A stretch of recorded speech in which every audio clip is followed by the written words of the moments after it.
Hello, ladies and gentlemen. Thank you guys for joining me for the video today. In it, I wanted to go over my personal list of the top 10 tight ends in the NFL today. Before we get into that, if you're new to the channel, if you haven't done it yet, please consider giving me a like and subscribe. Your support means so very much to me and it helps me out a ton. It enables me to do what I love so I can keep bringing you guys the content that you love. With that said, let's get into this version of Hot Off the Press.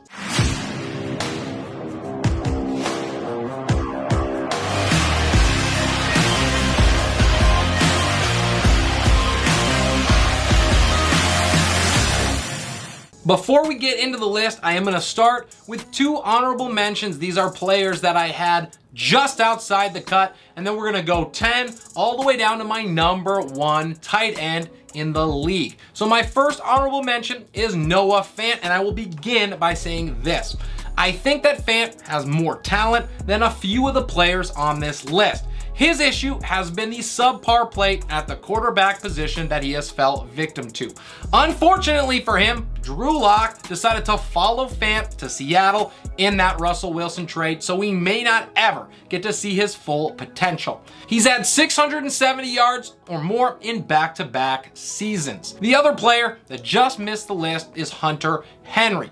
Now, heading into 2021, all preseason, we were trying to figure out which Patriots tight end was going to step up after both Henry and Jonnu Smith received big paydays in free agency.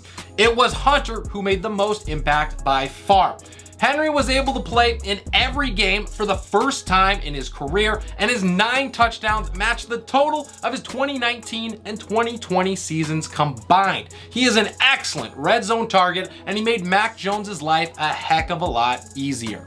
And now to the list, and at 10, I have Pat Friermuth out of Pittsburgh. What an epic rookie season it was for Friermuth, who took the league by storm after Eric Ebron went down with an injury. Thrust into a full-time role, he stepped up in a big way to finish the year. Now, he is extremely hard to cover inside the 20s, and he saw the most red zone targets at the position last season. He is gonna see an increase in opportunity with Juju signing with Kansas City.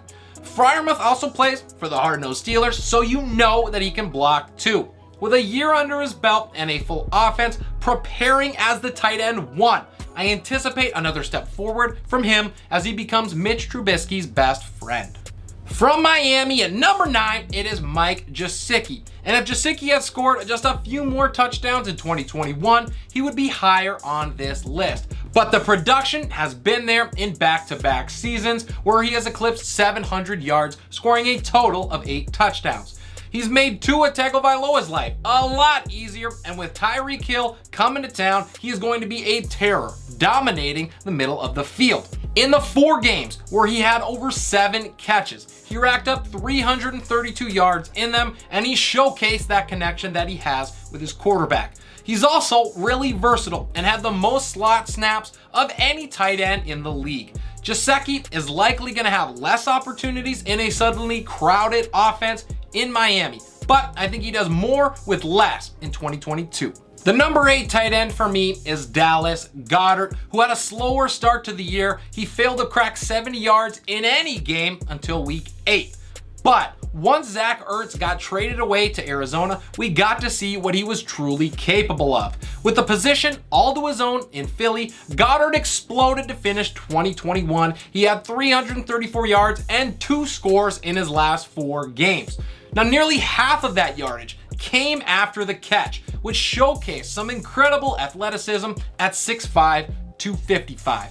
A lot will hinge on the passing development of Jalen Hurts, but should his accuracy get better, Goedert is going to hit another level. If everything falls right, he could certainly push for over 1,000 yards. My 7th ranked tight end is Dalton Schultz, and while many thought that Schultz could be the guy in Dallas after his mini breakout, I do not know if anyone anticipated the leap that he put on display in 2021. Schultz not only added nearly 25% of his receiving yards total from 2020, but he also doubled his touchdown production and became a key cog in that Dallas Cowboys passing attack. When injuries struck Dallas's pass catchers, he was as dependable as ever, and his consistency really stood out. He had 40 yards or more in 12 games, and he should take on an even bigger role with Amari Cooper leaving town. I have Dawson Knox at number 6, and after failing to crack 300 yards in 2020, things weren't exactly looking up for Knox. He changed that narrative quickly, and the only thing holding Knox back last year was opportunity. With so many weapons in that Bills high-octane offense, Knox got lost in the shuffle at times. But when defenses forgot about him, Josh Allen remembered, and he made them pay.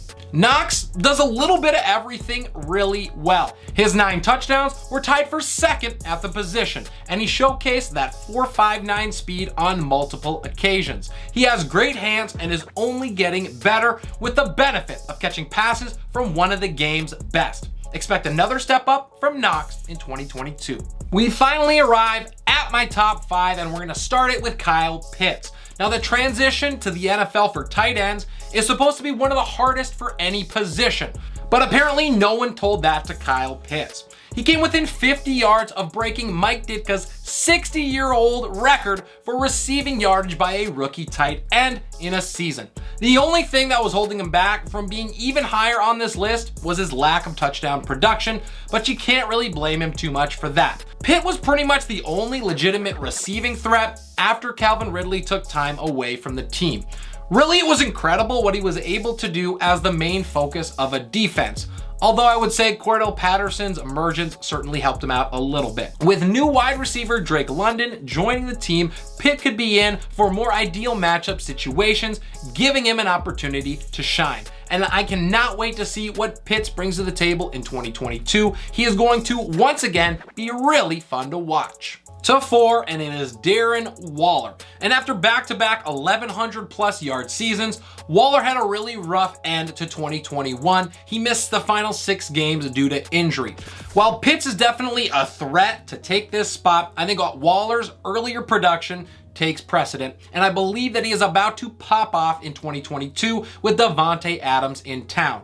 The connection with Carr is already excellent, and with defenses having to try to figure out how to cover both of these guys, Waller is going to see a ton of mismatches to capitalize on. At 6'6", 255, and with 4.46 speed, that is going to be deadly. He is an extremely tough cover, both in the middle of the field and using that speed to stretch a defense. There is no denying that a career year is likely in store for him with what should be a high-scoring Raiders offense. Next on my list is George Kittle, and while some might knock me for having Kittle at 3 here, the best ability is availability, and Kittle has missed time in each of the last 2 seasons, including half of 2020. Some of that comes with the territory at the position for sure, but I am sticking to my guns. Kittle is an incredible red zone threat, he's an excellent blocker, and he can tear up a defense from just about anywhere on the field. He is the complete package. Now, sure, he could do with a haircut, but that's the only place that he's gone wrong.